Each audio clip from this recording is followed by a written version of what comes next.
just behind me. That day is gonna come. I'm breaking the walls down, one by one. Nothing can stop me. That day is gonna come.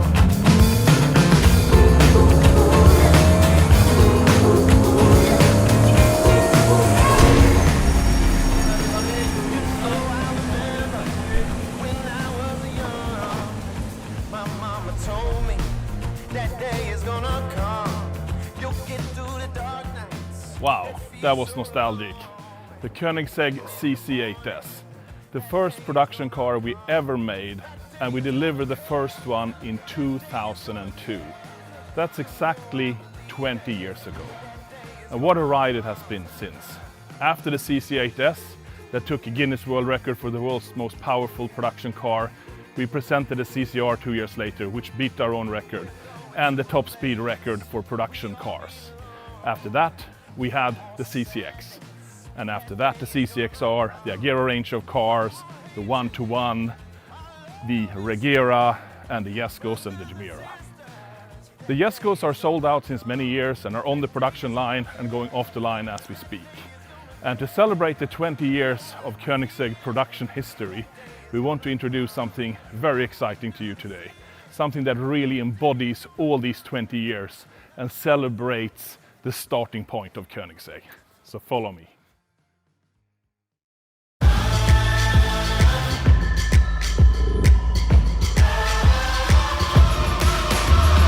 It's a new dawn, it's a new day. Some things are different, but nothing has changed. Still got my number, still got my name. Tell everybody you're back in the game.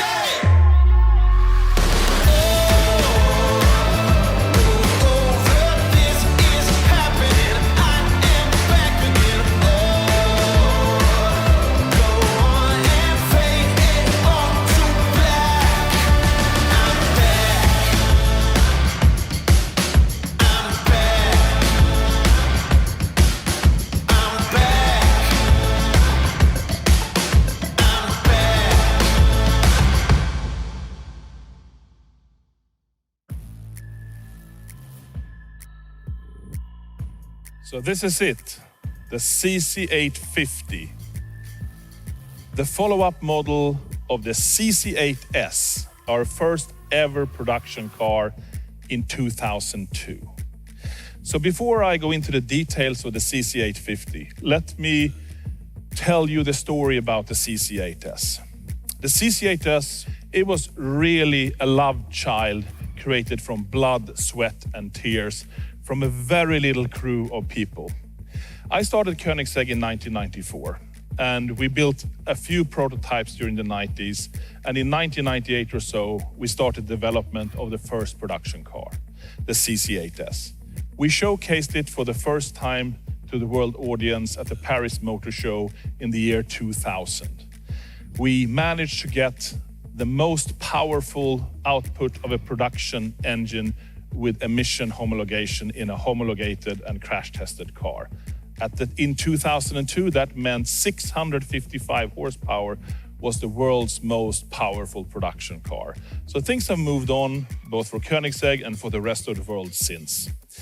But that car was really just a work of passion and love. I mean, on average, I think we were under 10 people developing that car.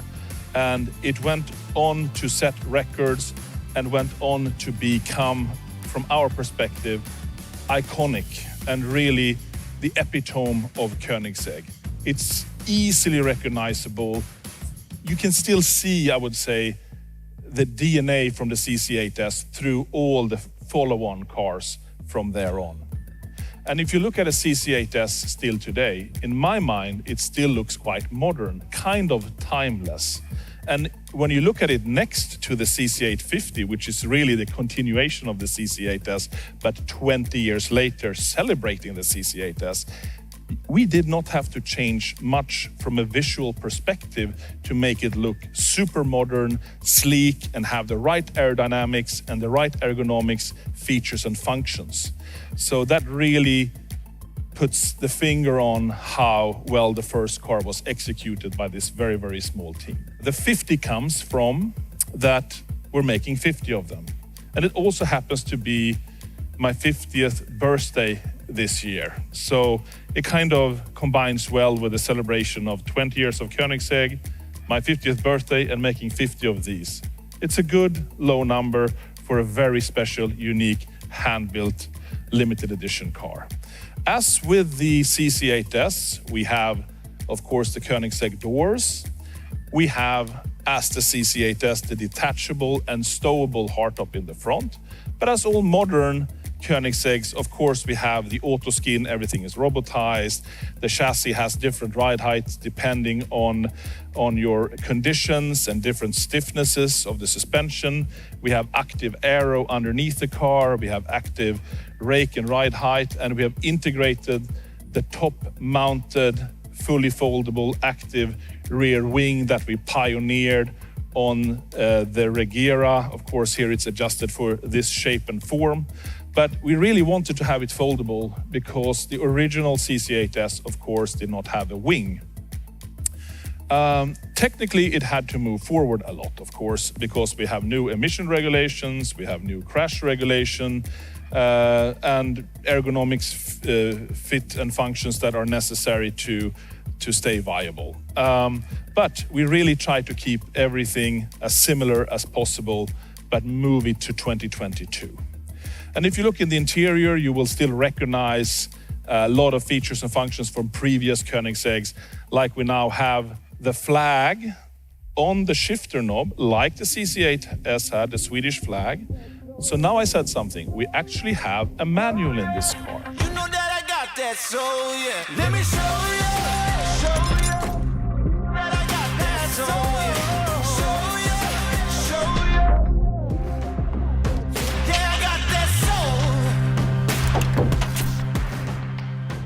We have a name for this manual that I can show here. We call it, well, for the whole car actually in a way, it's a TWMPAFMPC. So what does that stand for? The world's most powerful and fastest manual production car ever. And it is really difficult to make a manual car with today's regulation. But our customers really yearn for that analog feel. And we found a way with our latest technology to manualize our light-speed transmission. And I mean, it's really manualized in the sense that your clutch movement from your foot directly actuates the hydraulics for the clutch progressively with your foot movement, exactly like a traditional manual car. And the shifter mechanism, which is connected also to the clutch pedal, is also in direct connection with the transmission from all the moving parts and all the movements inside. They are synchronized. We do not have the ability to shift in the LSD, but we have the ability to communicate directly so it becomes exactly like a normal manual. You can feel the force feedback from the transmission in your foot and in your shifter. So that is completely unique. Given the fact that we have 9 gears in the LST transmission, and that's of course quite a lot to have in a manual shifting mechanism. So we decided that you have 6 gears going forward and 1 reverse. But given that we have 9 gears to play with, you have different gear ratios for a track setting and different gear ratios for a road setting, which is also a world's first and really brings the manual beyond the other compromises that you otherwise have to have. So this is a view of the Koenigsegg Engage Shift System, the KESS for short. We really put in a huge effort into this mechanism to make sure you get the proper feel of a fantastic manual. Not too heavy, not too light, the force feedback you need to feel the gears engaging, and the connection to the clutch pedal, which means that you cannot take out the gears unless you also clutch, and the interaction in between there. And that is fully integrated with everything that's going on in the transmission. So you can feel the gear shift engaging in your controls like a normal manual.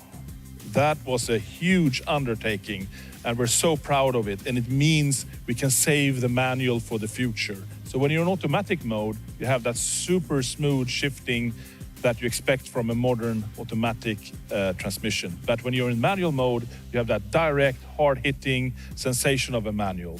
And the clutch works just like a normal car.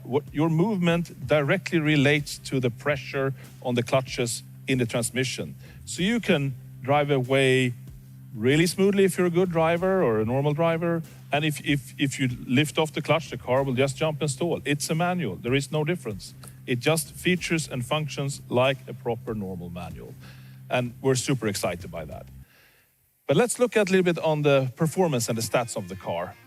So it actually has a little bit less power than its siblings, the Jesko Absolute and the Jesko Attack. And why is that? I mean, the engine is pretty similar and the transmission is pretty similar, but we put smaller turbos on the engine to make sure we have virtually absolutely zero turbo lag. Because when you're driving a manual and maybe you have one hand on the steering wheel, you don't want to have a sudden surge of extra power. Not that we have a lot of turbo lag in the Jeskos, but we wanted to make sure we had absolutely zero here. So still, the performance and power is immense, of course. It actually has more than double the power of the original CC8S. And the weight is not that much, I would say.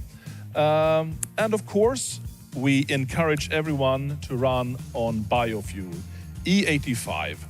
It's better for the performance, it's better for the engine, but it's also better for the environment. There are many new ways of producing ethanol that makes it better for the environment than in old days.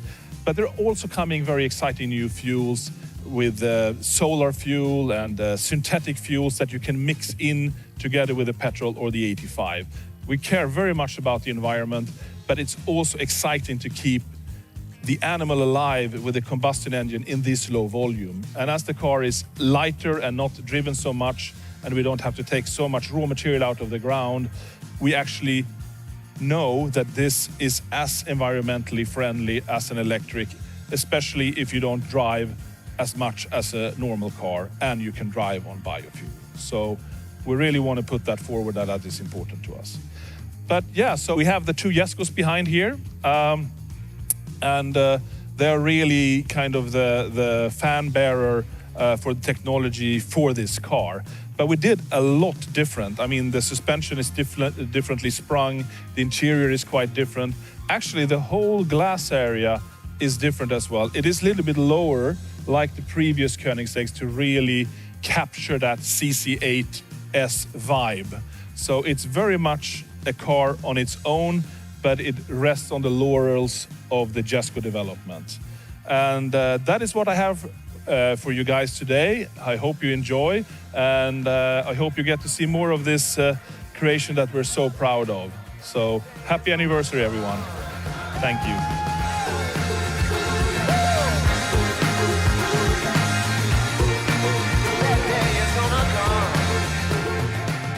Okay, guys, of course, I also need to show you the interior, and especially the ESS. So we made the shift knob out of wood to have a really tactile human feel to it, actually enhancing the analog feel. The Swedish flag on top is something we had in the CC8S as well on our first production car. So it's a homage to that manual shifter. And then we're really celebrating the mechanical mechanism, which you can see through the gated shifter grid. It's very exciting. Clutch is very natural feel with a hump, like a traditional clutch with the right resistance. Not too heavy, of course, but this is really where it shines. So here we have the 6 gates forward. Then we have this side where we have reverse, neutral, and drive, 9-speed automatic. And you can jump out of that and you can jump into another gear. Of course, we restrict it from jumping into a too low gear if you're here, but otherwise you can just jump in and out. So it's very easy to operate, very tactile, very nice feedback. Very exciting. The steering wheel is completely round. Again, to going back to that really analog feel, like more of an old school sports car together with the analog Chronocluster 2 instrument, which is just a beautiful piece of handmade machine parts put together like a Swiss watch. Very exciting. You know that I got that soul, yeah. Let me show you.